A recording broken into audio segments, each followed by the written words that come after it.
Bienvenidos nuevamente a mi canal. Hola, yo soy Alberto Vargas. Qué bueno que ya estoy terminando la semana con la garganta más clara.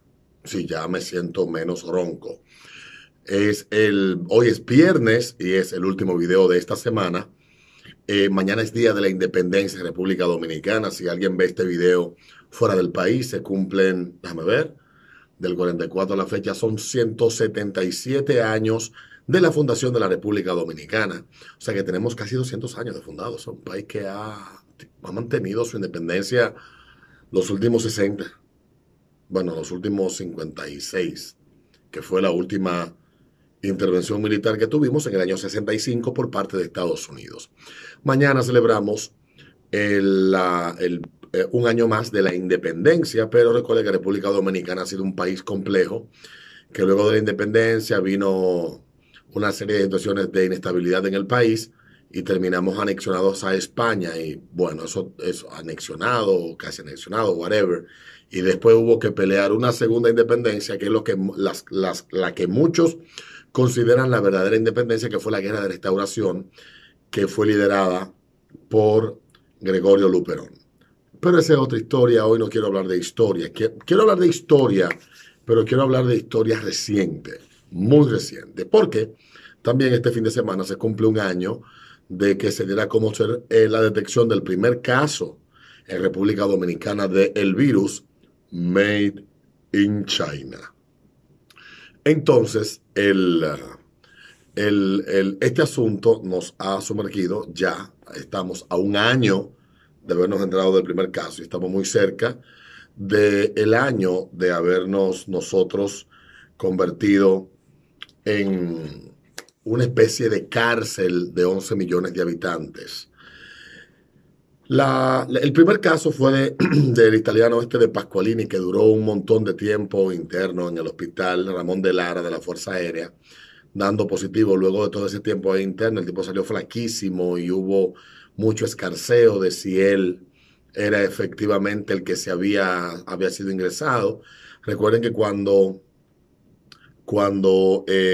se da todo esto del coronavirus, estábamos en medio de una campaña electoral, recién saliendo de la suspensión de unas elecciones, que un grupo de niños consentidos, llorones, que nunca han tenido que pasar trabajo en su vida, entendió que este episodio iba a poner en peligro la democracia en República Dominicana y ellos fueron a salvarla.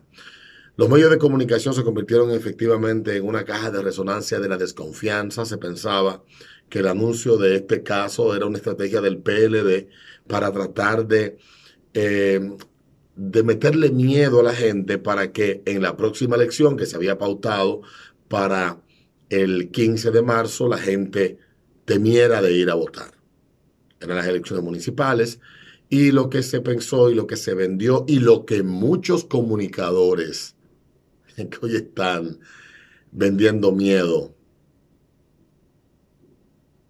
promovieron, porque estoy buscando la palabra, promovieron a través de sus plataformas, ya sean digitales o programas de televisión o páginas de opinión, era que el gobierno del PLD estaba utilizando el caso del italiano para inducir miedo al votante y para suprimir que la gente fuera a votar y el PLD quedarse con las elecciones municipales. Al final el PRM le dio una pela al PLD, que eso no tuvo mamacita, y ahí tenemos los resultados. Un saco de alcaldes que no sirven para nada por donde quiera, comenzando por Santo Domingo Este. Pero nada, esa es otra historia. Dicho esto, hemos tenido un año, tuvimos meses de elección, luego en marzo hubo que tomar acciones, decisiones, porque los casos empezaron a aumentar en República Dominicana.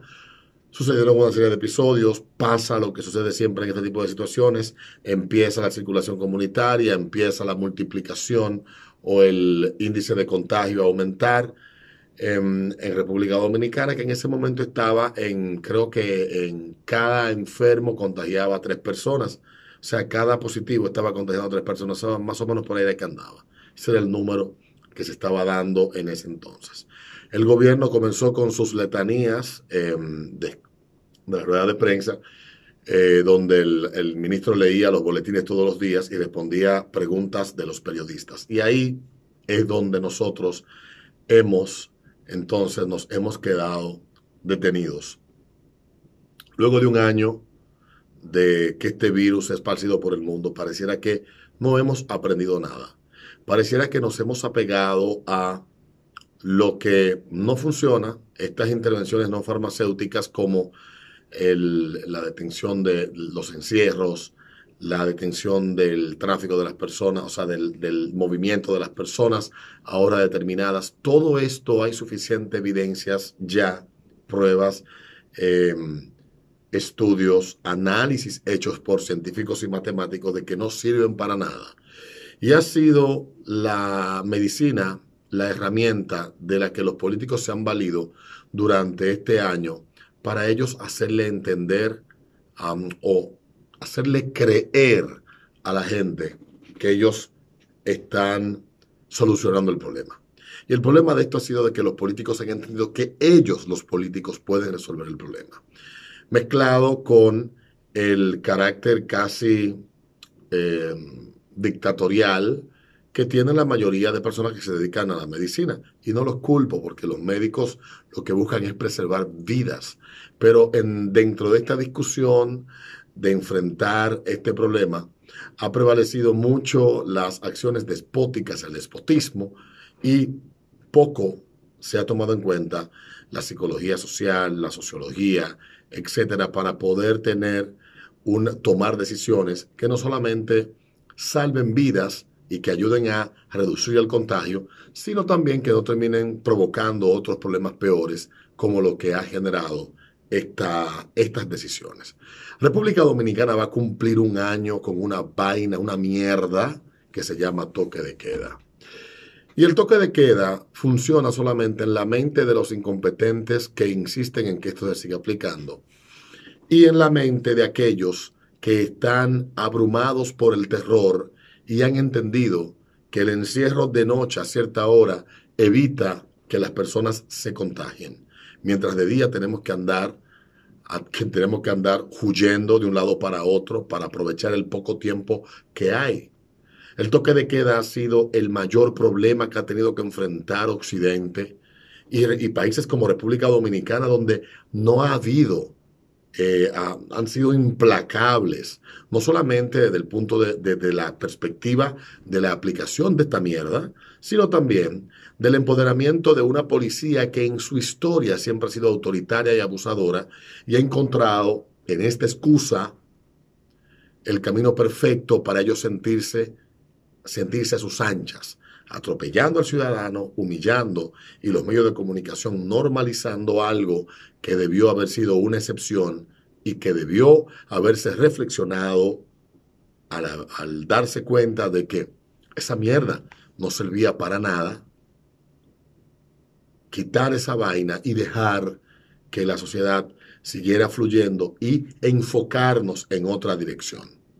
Negocios quebrados, empresas totalmente en bancarrota, personas que han perdido sus empleos, familias destruidas, gente que ha perdido lo poco que acumuló, propiedades, ahorros, vehículos, y peor aún, con todo este sacrificio que nos han pedido hacer durante un año, no ha evitado que tengamos que perder familiares y que hayamos que tener que pasar por el trauma de vivir el virus y la gravedad del virus en muchos casos, terminando en algunos con la muerte. 3,000 y algo de dominicanos han perdido la vida. La promesa de encerrarnos no se ha cumplido porque la promesa fue para salvar vidas y han muerto 3,000 dominicanos. La promesa fue para que no nos contagiáramos y van más de 200,000 dominicanos que se han visto contagiados por este virus. Pero aún así, los números son muy bajos y la realidad es que en República Dominicana los excesos de muertes en el año pasado han sido mínimos, bajísimos. Entonces, ¿de qué ha valido todo esto? Y lo peor que uno se pregunta, ¿por qué se insiste en tenernos presos, en conculcarnos un derecho como en la libertad de tránsito? Se le ha hecho pensar a la gente verdaderamente que esta mierda de encerrarnos sirve para salvar vidas. Y ahora que está la vacuna, los políticos ahora tienen la excusa que dicen que posiblemente este año no logremos vacunar a todo el mundo y que tengamos que seguir encerrados. No solamente en República Dominicana plantean esto, sino que ese es el planteamiento ahora que está tomando fuerza en Occidente. ¿Qué ganan los políticos con esclavizarnos, con tenernos de rodilla en medio de esta pandemia? Ellos no quieren salvar nuestras vidas. Y tengo meses diciendo lo mismo. Ellos han encontrado la forma de tener control sobre nuestras vidas. Se sienten muy cómodos actuando como déspotas y siendo vistos como demócratas y no dándonos los derechos que nos asisten, que nos garantizan nuestras constituciones. Se cumple un año ya del primer caso en República Dominicana, que llegó Pascualini y fue detectado y puesto en ese hospital. Y los políticos se niegan a devolver nuestra libertad. Hay quienes en los medios de comunicación se resisten a que volvamos a tener nuestra libertad. Los medios de comunicación nos han vilificado, es una palabra que se utiliza en inglés, ¿no? En español sería difamar, nos han difamado, nos han convertido en villanos por el simple hecho de salir a un parque a caminar, por estar al aire libre en el balcón de nuestras casas sin mascarilla, por ir en nuestros carros sin mascarillas. Hemos tenido que vivir esta nueva forma de inquisición, que es la inquisición del COVID, donde se señala a todo el mundo como el culpable del problema. No, se nos ha vendido la historia de que un maldito chino se comió un maldito murciélago, cuando es mentira. También eso es mentira. La realidad es otra y ni siquiera las autoridades internacionales quieren atreverse a contar la verdad. Hemos sacrificado un año de nuestra vida. Y quienes nos gobiernan en Occidente quieren que sigamos sacrificando tiempo y que sigamos sacrificando nuestra existencia, porque ellos se sienten muy cómodos en la posición que están, mientras nosotros somos los que hacemos los sacrificios. Ellos no sacrifican nada. No sacrifican absolutamente nada.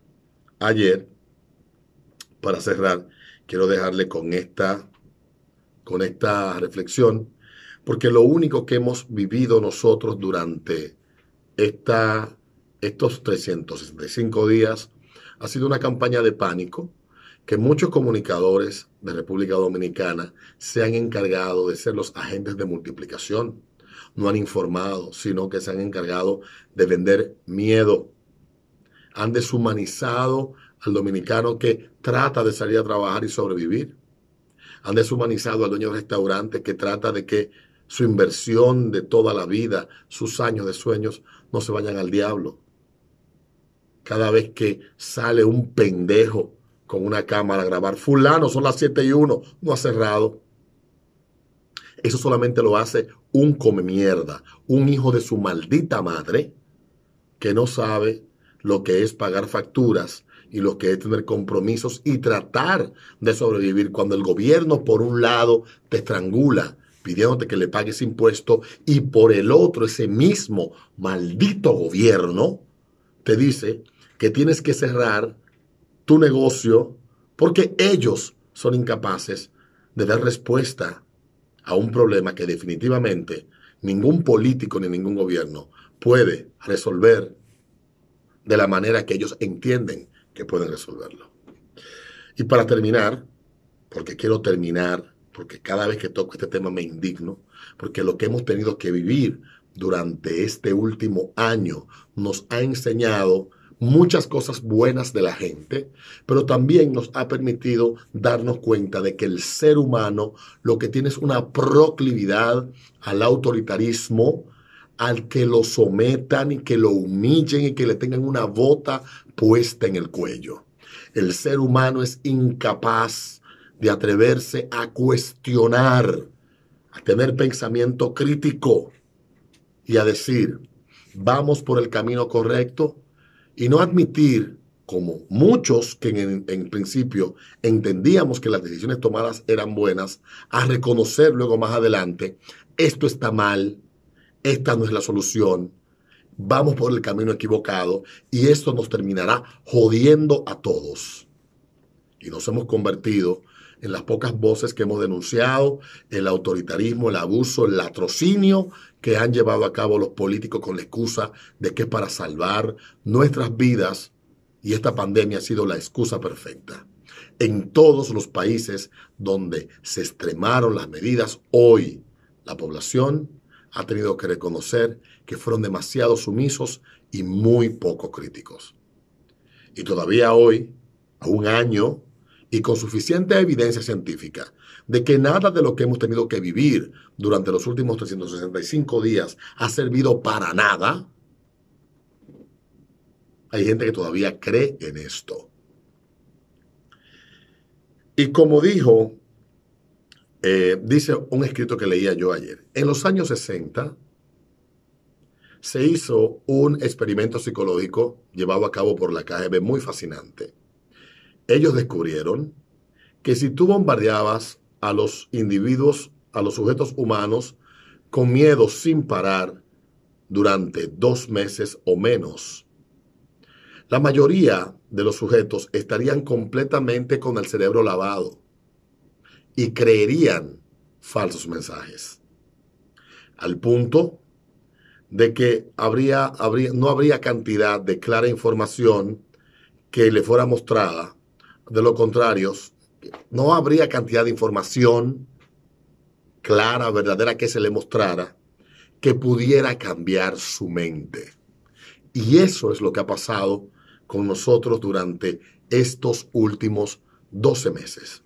Hemos sido bombardeados con pánico, con mentiras, con manipulación.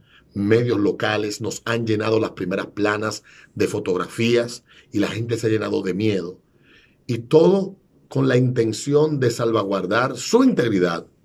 La gente ha sido capaz de permitir que la policía se meta a sus casas y los humille, que los pare en esquina y los monte en cama de camioneta, los grabe y los desconsidere, que el gobierno quiebre negocios, empresas, sectores completos productivos, y que quienes son los que trabajan en ese sector digan que, bueno, eso es por un bien mayor, es por el bien común. No, no hay bien común que valga cuando tú tienes que sacrificar todos tus sueños y toda tu vida. No hay bien común que valga. Ya al final le quiero dejar con una reflexión de Maquiavelo, para que entiendan que esto no trata de salud, esto trata de control, de controlarte a ti. Quien controla el miedo de la gente se convierte en el amo de su alma. Eso dijo Maquiavelo en su libro El Príncipe. Y muchos, durante estos últimos 12 meses, hemos advertido que nos va a costar mucho trabajo que los hijos de putas que nos gobiernan en nuestros países nos devuelvan nuestra libertad. Es el mismo fenómeno en Argentina, en Chile, en Perú, en México, en Colombia, en Guatemala, en El Salvador, en Estados Unidos, en España, en Italia, en Inglaterra. En este último país, el primer ministro de ese país se atrevió a decir en una normativa que el sexo casual estaba prohibido. Y en la normativa de regreso a la normalidad que se publicó antes de ayer, el miércoles, el gobierno de Gran Bretaña estableció que los británicos van a poder tener sexo casual con gente que no vive en su casa a partir de junio. A ese extremo han llegado estos hijos de puta en el mundo. Y nosotros lo hemos aceptado. Ahora la pregunta que te dejo para el final. ¿Vas a seguir aceptando que esta mierda siga sucediendo? Es tiempo ya de que nos devuelvan nuestra libertad. Es tiempo ya de que no aparezcan nuevas excusas para tenernos de rodilla y con una bota puesta en el cuello asfixiándonos. Este video ha sido largo, pero creo que ha valido la pena. Yo espero que lo veas completo y que reflexiones sobre lo que aquí digo. No creas lo que yo digo, simplemente googlea. Nos vemos en un próximo video.